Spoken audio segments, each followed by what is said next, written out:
Coisa boa ver vocês. Prazer estar aqui hoje. Começar a semana com o pé direito, né? Falando de coisa boa, falando de Jesus. Sempre que eu falo falando de coisa boa, me vem aquela fala da propaganda, né? Vamos falar de coisa boa, da nova TechPix.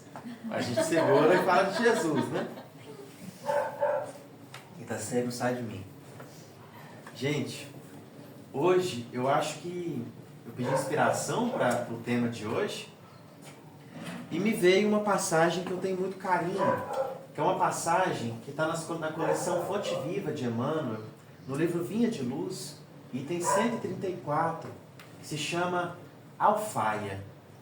Nessa passagem, Emmanuel, o mentor de Chico Xavier, vai fazer alguns comentários em torno do versículo 31 do capítulo 17 do Evangelho de Lucas, onde Jesus fala assim: quem estiver no terraço, quando chegar a hora, quando chegar o reino de Deus, não desça para dentro da casa para buscar a sua alfaia.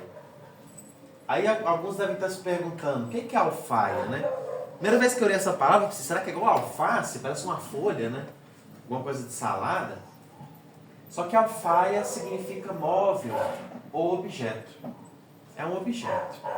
E é uma imagem simbólica que Jesus traz para nos trazer algumas considerações importantes. Porque Jesus, a gente sabe, ele é o nosso mestre. Ele nos conhece muito bem. E você lembra aquela expressão das nossas mães? Quando a gente vai com fubá, elas estão com o ângulo pronto? Se as mães são assim, vamos imaginar então Jesus, né? A gente vai com o fubá, o ângulo dele já está pronto, já, preparado. Porque ele conhece a postura dos discípulos. Mas para a gente entender esse versículo, a gente tem que comer pelas beiradas, né? Igual tomar mingau, né? Se for no meio, você quer na boca, né? A primeira coisa que a gente tem que ter em mente, quando estamos falando do Evangelho de Lucas, é que ele é um evangelho, dentre todos os evangelhos, o que mais é próximo de nós. Porque os outros evangelhos, seja Mateus, seja Marcos, seja Lucas, seja João, eles eram judeus. Então, muitas vezes, a gente tem que dar umas extrapoladas para entender um pouquinho, resgatar muito da cultura judaica. Mas quando a gente está falando de Lucas, a gente está falando de um grego. Lucas era macedônio, que é da região da Grécia. Então ele tem mais facilidade de chegar até o nosso coração, de falar mais para a nossa realidade de hoje. E Lucas tinha uma preocupação muito grande, muito profunda, muito séria, com uma coisa muito importante, que é o que a gente fala da igualdade. Ele é um pouquinho diferente dos outros evangelistas nesse sentido. Porque, por exemplo, você pega Mateus quer falar sobre a nossa elevação, sobre nós cumprirmos as Escrituras. Quando a gente fala de João, ele quer mostrar o que há de mais divino em nós e o que há de mais humano. E quer mostrar que o que há de mais humano e mais divino caminham juntos. Mas quando estamos falando de Lucas, ele é o evangelho da igualdade, em todos os sentidos. Mas é importante entender que a igualdade que Lucas fala é a mesma igualdade que o livro dos Espíritos também trata. Que lembra um pouquinho, é uma fala mais rasteira, comparada com a de Jesus, com a de Lucas, mas eu acho que ilustra um pouquinho esse conceito de igualdade. Que para mim é a definição jurídica mais bonita, trazida por Rui Barbosa, quando ele diz: tratar os desiguais desigualmente, na medida da sua desigualdade. Isso é igualdade para Rui Barbosa. Só que Lucas e os Espíritos, no livro dos Espíritos, sobem a régua mais ainda. Lá no capítulo Lei de Igualdade, primeira questão, 419, se não me engano. Quando os Espíritos falam assim, quando Kardec, o codificador da doutrina espírita, pergunta: o que é igualdade para os Espíritos? O que é igualdade perante a lei natural ou a lei cósmica?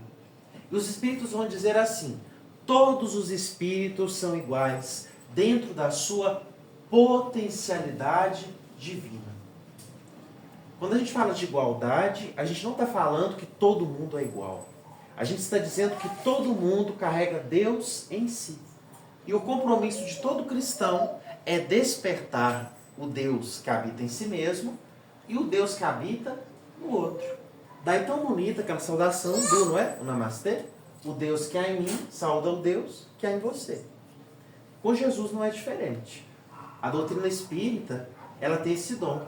Ela nos ensina a sermos livres pensadores, a dialogarmos com todas as culturas, com todos os credos, com todos os povos. Eu adoro uma provocação do nosso querido palestrante Haroldo Dutra Dias, quando ele diz assim que a maioria das religiões da Terra são tribais. Se um dia chegasse um ET aqui, todo mundo ia ficar em sérios apuros, porque ia falar, e agora, né? De onde que é o Deus agora? Porque o cara vem de outro planeta, quem que é o Deus maior? O daqui ou de lá? A doutrina espírita não nos tira desse embaraço. Somos todos irmãos. Deus povoou todo o cosmos. Todo o cosmos. Então é importante estarmos atentos ao conceito de igualdade cristão. Ao conceito de igualdade muito bem resgatado pela doutrina espírita. É também aquela passagem, né, do Evangelho, a morada na casa do Pai, há várias moradas, né? Na casa do Pai. Exato. Porque a gente tem que estar atento a isso. Quando eu estou agindo nas minhas ações diárias, comigo mesmo, no contato com o outro, como que eu tenho agido? Eu estou buscando despertar o Deus que há em mim? Quando eu cuido do outro, eu estou buscando despertar o Deus que o habita? Eu crio meus filhos sobre essa ótica? Eu me interajo com as pessoas em relacionamentos de amizade, conjugal, profissional, fraterno? Eu tenho sobre o olhar que o Deus que habita em mim está tocando o Deus que habita o outro em tudo que eu faço? Porque essa é a base da igualdade trazida por Lucas. Essa é a base da verdadeira religião, do verdadeiro amor universal. Se não abraçamos esse conceito, nós começamos a entrar nos movimentos atuais do mundo, que é o quê? Briga de religião, não é? Quem está certo? O católico, o protestante, o espírita, o umbandista? Quem está certo? Ou será que no fundo, como nos ensina Leon Denis, cada um carrega um pedacinho de verdade?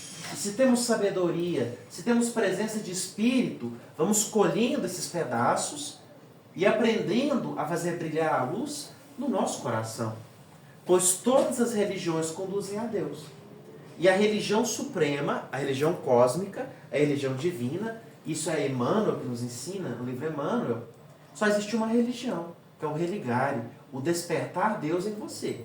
Agora, há várias escolas religiosas. Cada uma tem seus méritos, cada uma tem seu público, cada uma tem seu estilo. Mas é importante estarmos atentos a esse conceito de bondade, que é despertar Deus em você e dentro da sua capacidade no outro. Porque aí a gente começa a entender o que Jesus quer dizer. Porque no capítulo 17, Lucas registra um discurso, uma fala de Jesus com os discípulos. É uma dica que eu dou para quem estuda a Bíblia. Esteja atento para com quem Jesus está falando. Com quem Jesus está falando? Ele falava com todos os públicos, mas ele dosava o discurso com cada público. Era o público, o povão, o pessoal mais humilde, ele multiplicava pão, ele matava a fome, ele curava a ferida. Ele tocava as pessoas dentro do que elas precisavam. Aquele público estava com fome, ele não vai dar lição de moral. Ele fez o quê? Multiplicou os pães. Aquelas pessoas estavam com fome. Agora, se é um discípulo, aí ele dá exemplo, ele quer que o discípulo se aprofunde em si mesmo. Agora, se é um fariseu que sabe, conhece os escritos, mas não pratica, pelo contrário, usa para o seu próprio benefício. Aí Jesus era super meigo e gentil, não é? Raça de víboras, não é?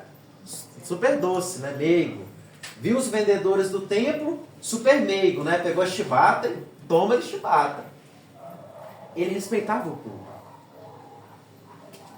E nesse capítulo específico, ele está conversando com os discípulos. E os discípulos, quando a gente resgata esse termo lá do grego, é uma expressão que eu acho muito bonita. Chama-se mateutotai. Significa aquele que interioriza. Deu origem à palavra matemática. Mateutotai, aquele que interioriza, aquele que traz para dentro. Aquele que não está numa experiência simplesmente externa, mas que está numa experiência de interiorização. E nesse capítulo, Jesus está muito preocupado com os equívocos dos discípulos. Ele está muito atento sobre o que vocês fazem diante das crises. O que vocês fazem diante das dificuldades. E aí ele vai mostrar várias dificuldades. É discípulo que quer ver sinal. E aí ele fala que não vai ser dado um sinal a essa geração incrédula. É discípulo que está preocupado com as leis dos homens. Vários tipos de discípulos. E Jesus está muito preocupado, porque é o Mateu Toltai, não é? É a interiorização. Então ele está muito preocupado com os movimentos interiores dos discípulos. Tanto que é nessa passagem que tem aquela famosa cena dos 10 leprosos. 10 leprosos, que ele cura 10. Quantos que voltam para agradecer? Um só. Mostrando exatamente a condição dos discípulos, que é uma condição de ingratidão. E muitas vezes a gente não para muito para refletir sobre ingratidão. Será que ingratidão é só sobre não dizer obrigado? Ou será que ingratidão é sobre não estar na posição de receber as bênçãos divinas?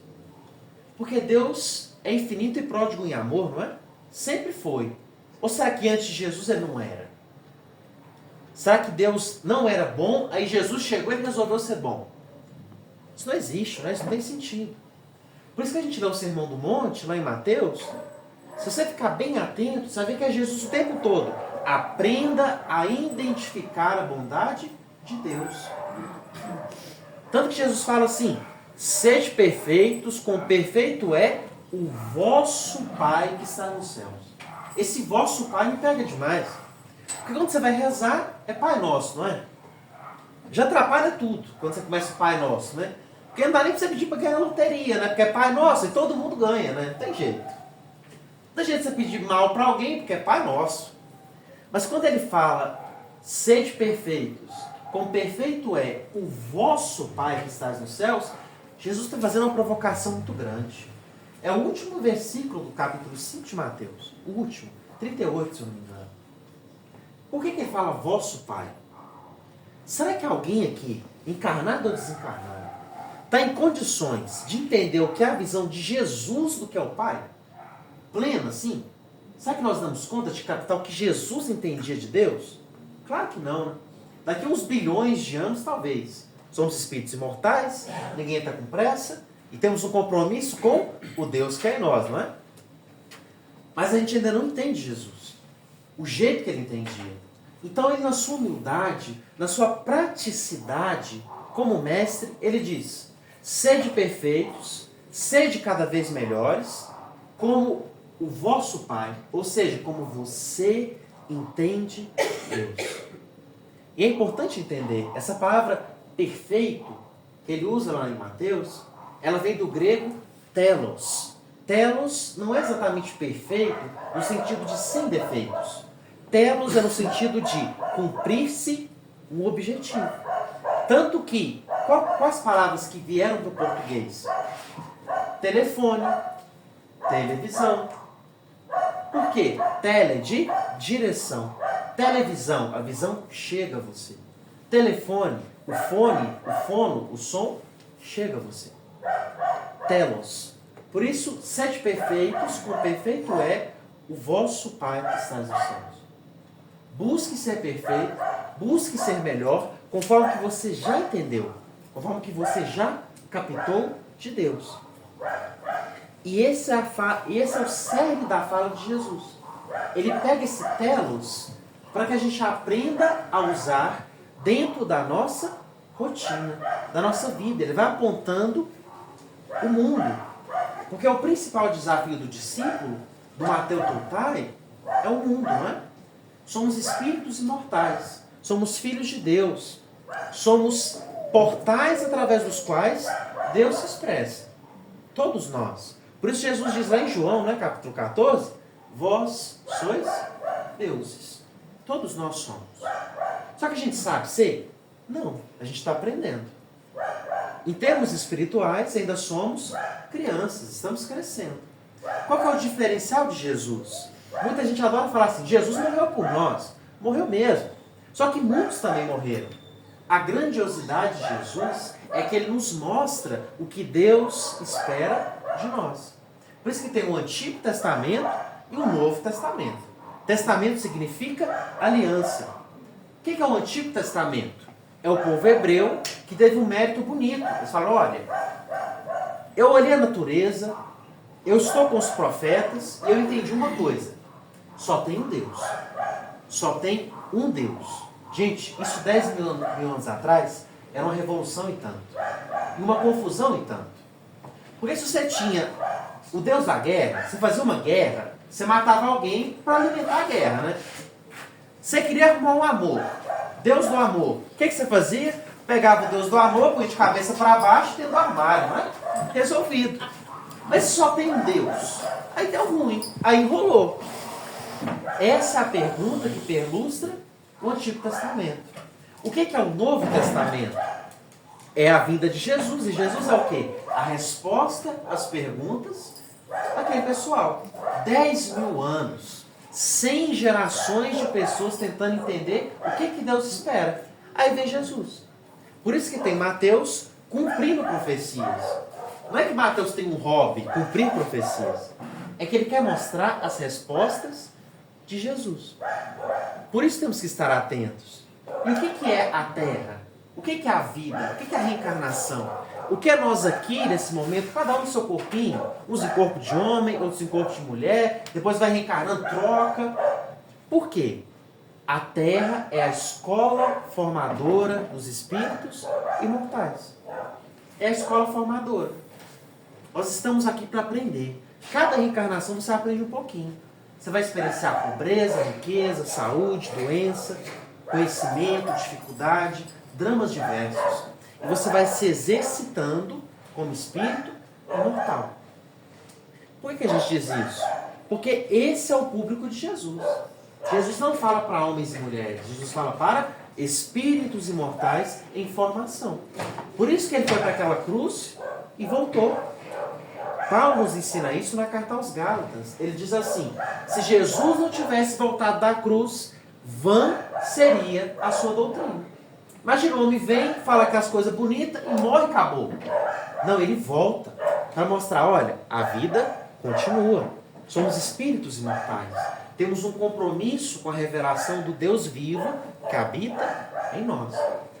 Por isso que esse capítulo 17, ele está vendo o seguinte, é um monte de discípulo, um monte de aprendiz do espírito imortal, vivendo o seu curso particular, vivendo a sua vida, o seu estágio preparatório na Terra, e ele tem um grande desafio, que é o quê?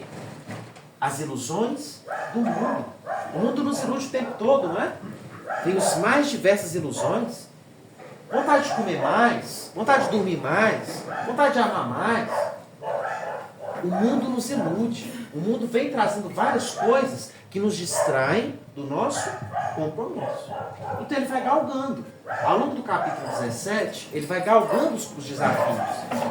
Você passou por isso aqui, você venceu a geladeira, você venceu a Nutella, ótimo, nível 2. E ele vai avançando. O nível que a gente vai trabalhar aqui, da Alfaia, eu particularmente considero um dos mais desafiadores. Porque então ele diz, no contexto desse capítulo, se fosse para a gente estudar ele inteiro, a gente ia ficar aqui uns 3 anos e ainda para cobrir tudo. A gente vai focar no nosso versículo 31. Que ele diz então, né? Aquele que estiver no terraço, ao vir chegar o reino, não desça para buscar a sua alfaia. O que é a alfaia? A alfaia é um móvel qualquer. Uma mesa, um sofá, um utensílio da sua casa, um utensílio da sua vivência. E o que é estar no terraço? Isso que nos ajuda é um outro espírito através de Chico Xavier, André Luiz, na obra fantástica chamada O Mundo Maior. André Luiz vai fazer uma comparação que ressignifica a Bíblia todinha pra gente. Sabe como que ele chama a mente? De casa. A casa mental. Quem aqui já olhou para sua mente como uma casa? Uma casa mental. Porque a gente tem a mania de olhar para a nossa mente como se ela fosse uma coisa pronta, não é? Eu sou nervoso mesmo, é isso aí. Não é? Agora, se a minha mente é uma casa, casa você cuida, não é? A parede deu uma descascada, você pinta. O cachorro fez xixi lá, cocô na cozinha, você pega com a pazinha, você limpa. Quando ele diz que a mente é uma casa mental, é isso que ele está nos apontando. A mente é um lugar de convivência. A mente é um lugar de cultivo. A mente é um lugar de cuidado. E ele não se detém nesse conceito. O André Luiz nos diz que a mente tem 3 andares, sabia? Aí, vocês não sabiam, vocês estão triplex. Tá vendo? Então triplex. Você acha que é só o Lula que tem triplex? Nós também tem. Triplex da casa mental. Que ele vai dizer que nós temos 3 andares. E ele diz assim, no andar inferior, nós temos os instintos materiais. Comida, sexo, sono, os instintos mais brutais, mais materiais, mas acima de tudo os mais consolidados. No andar do meio, a gente tem as zonas de cultivo.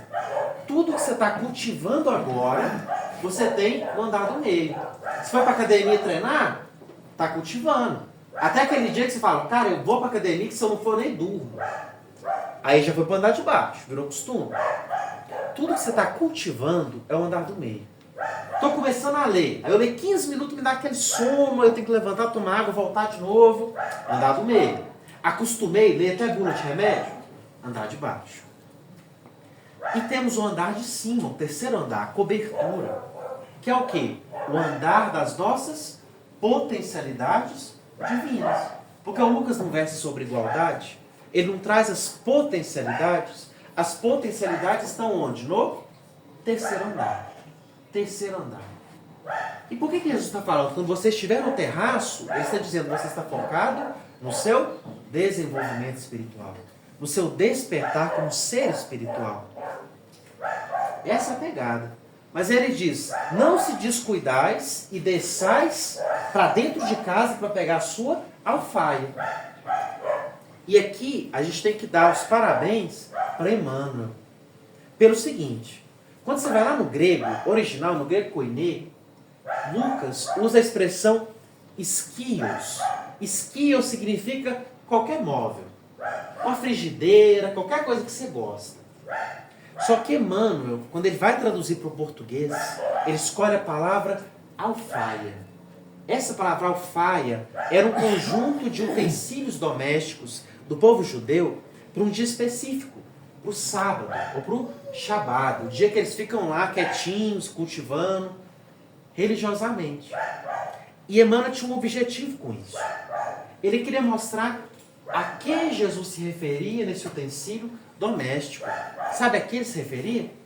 As pessoas que nós amamos. Por isso eu disse que acho que é um dos desafios mais difíceis. Você tem um compromisso espiritual. Você tem uma vontade de crescer.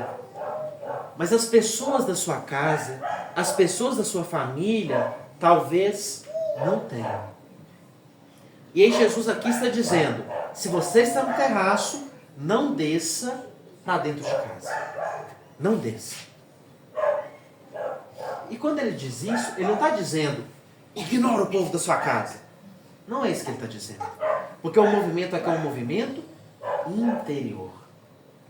E a igualdade é sobre despertar o Deus que nos habita. O que ele está dizendo é, permaneçais firmes no vosso propósito, no seu propósito de crescimento, no seu propósito de despertar espiritual. De despertar espiritual. E quando a gente diz isso, a lição é mais séria ainda, é mais profunda ainda. Porque a Terra é a escola formadora dos espíritos, não é? Alguém que já tentou ir na farmácia, fala assim, farmacêutico, injeta aqui, ó, 10 ml de paciência, 30 miligramas de humildade, uns 100 miligramas de paciência, de inteligência. Alguém já tentou? Se você for, você vai pro CAPS, né? Direto. Diretão. Não existe, não é? Não existe. Tem gente na academia ficar forte sem treinar? Não tem jeito. Você tem que submeter ao processo, não tem? Adivinha o que Deus usa para isso? Você sabe qual é o material mais duro do mundo? Que risca qualquer outro? O diamante. O que você usa para lapidar um diamante? Outro diamante. As pessoas do nosso lar, elas vieram para nos moldar, para nos esculpir. Porque muita gente lê isso e fala, não, então, vou largar aquele povo da minha casa. Tá doido, esse povo não está me ajudando na minha evolução espiritual. Quando na realidade, são diamantes lapidando diamantes. Se eu estou despertando o ser espiritual que há em mim, essas pessoas, com as dificuldades que elas trouxerem, elas vão me auxiliar nesse processo. Porque é com elas que eu vou adquirir a sabedoria, a maturidade, a quietude. Quanto mais evoluído o espírito, mais lapidado ele foi. Por isso que, para concluir minha fala, eu vou trazer uma história que eu adoro. O livro Boa Nova. Gente, ó, 2 livros de cabeceira de Chico Xavier. Paulo Estevão e Boa Nova. Se vocês têm medo de ir para o umbral, eu garanto, se vocês lerem um desses livros, é um dia a menos no umbral. Por minha conta, eu pago para vocês, se for. Garanto.